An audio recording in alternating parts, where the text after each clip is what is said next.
পুরনো বিএমডব্লিউ গাড়ির একটি মডেল নাম্বার ব্যবহার করে গাড়িটি রাস্তায় ব্যবহৃত হয়ে আসছে।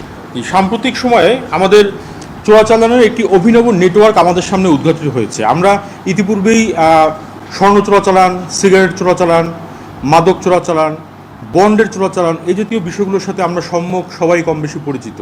কিন্তু খুচরো যন্ত্রাংশর আমদানির আড়ালে এসেনশিয়াল ক্যারেক্টারের সুবিধা নিয়ে শুল্ক ফাঁকির একটা অভিনব কৌশলের যে নেটওয়ার্ক তৈরি হয়েছে, এই নেটওয়ার্কের মাধ্যমে বিশেষ করে বিলাসবহুল বিএমডব্লিউ গাড়ি, তারপরে টয়োটা, রয়্যাল সেলুন, ক্রাউন, তারপর রেঞ্জ রোভার ইত্যাদি গাড়ি তৈরি করে দেশীয় বাজারে ব্যবহার করা হচ্ছে। এতে সরকার একদিকে যেমন প্রচুর পরিমাণে রাজস্ব থেকে বঞ্চিত হচ্ছে, একইভাবে দেশের যে আমাদের অভ্যন্তরীণ গাড়ির বাজার রয়েছে সেই গাড়ির বাজারে একটি অসম প্রতিযোগিতার সৃষ্টি হচ্ছে। এই চক্রটি সম্প্রতি আমাদের নজরে আসে যখন 27 আগস্ট মংলা বন্দরে আমাদের শুল্ক গোয়েন্দার টিম কর্তৃক কয়েকটি চালান উদ্ঘাটিত হয়, যেখানে ইউজড কার পার্টস ঘোষণায় কিছু পণ্য আমদানি করা হয়েছে।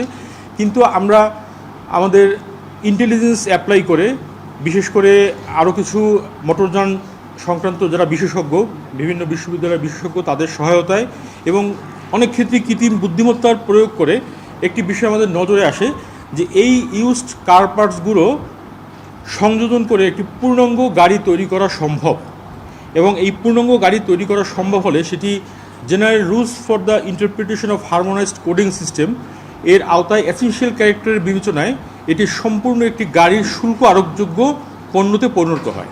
কিন্তু এই জিনিসটি খুব সুকৌশলে কাস্টমস কর্তৃপক্ষের চোখকে ফাঁকি দিয়ে এটি আমদানির একটি অপচেষ্টা চলছিল।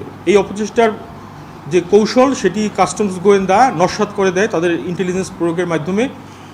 এর পরবর্তীতে আমরা বেশ নড়েচড়ে বসি, আমরা সতর্ক হই, আমরা আমাদের ইনফরমেশন এজেন্টগুলোকে আরও বেশি সক্রিয় করি। তখন আমাদের নজরে আসলো যে এই নেটওয়ার্কটার মাধ্যমে খুব সম্ভবত আরও বেশ কিছু গাড়ির খুচরা যন্ত্রাংশ এভাবে দেশে প্রবেশ করেছে। এই প্রবেশ করার ফলে এ ধরনের দামি গাড়ি সংযোজনের মাধ্যমে সেগুলো স্থানীয় পর্যায়ে সেগুলো ব্যবহৃত হচ্ছে। এই তথ্য ধরে আমরা আগাতে থাকলাম এবং খুব নির্ভরযোগ্য সূত্র থেকে আমরা তথ্য পেলাম যে চট্টগ্রামের আন্দরকিল্লা এলাকায় এ ধরনের একটি বিএমডব্লিউ গাড়ি রয়েছে, যেটি মোটর পার্টস এভাবে কোনো অবৈধ কৌশলে আমদানি করে খুব সম্ভবত শহর থেকে খুব দূরে একটা জায়গায় এটাকে সংযোজন করা হয়। পরে এটাকে আরও রিফারবিশ করার জন্য শহরের যেসব এলাকায় মোটর পার্টসের ওয়ার্কশপগুলো রয়েছে সেরকম একটি ওয়ার্কশপে এনে এটিকে ফাইনালি পলিশ করা হয় এবং পুরনো বিএমডব্লিউ গাড়ির একটি মডেল নাম্বার ব্যবহার করে গাড়িটি রাস্তায় ব্যবহৃত হয়ে আসছে। আমরা খবর পেলাম যে একটি আবাসিক ভবনের নিচতলায় গাড়িটি পার্ক করা অবস্থায় রয়েছে। সেই অনুযায়ী আমাদের গোয়েন্দা দল সেখানে যথাসময়ে উপস্থিত হয় এবং গাড়িটি আমরা সেখানে হাতে নাতে ধরে ফেলি।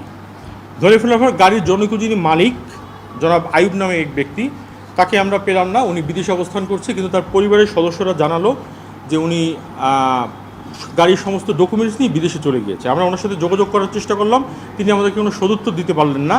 এবং তারা কোথা থেকে গাড়িটি ক্রয় করেছেন, যারা ক্রয় করেছেন তারা এই গাড়িটি কীভাবে আমদানি করেছেন এই সংক্রান্ত কোনো তথ্য, কোনো ডকুমেন্টস তারা আমাদেরকে প্রোভাইড করেনি। তখন আমরা গাড়িটি যখন আটক করার অভিপ্রায় ব্যক্ত করলাম, তারা আমাদেরকে কোনো রকম সহায়তা করলো না। চাবি না দিয়ে তারা আমাদেরকে বিব্রতকর পরিস্থিতি ফেলার চেষ্টা করতে লাগলো, হয়রানি করতে লাগলো। আমরা তখন র্যাব কর্তৃপক্ষের সহায়তা এবং আমাদের একদল চৌকস কর্মকর্তা তাদের বুদ্ধিমত্তা প্রয়োগ করে গাড়িটি আমরা শেষ পর্যন্ত আটক করতে সক্ষম হই এবং আটক করে আমরা এটাকে নিয়ে এসেছি।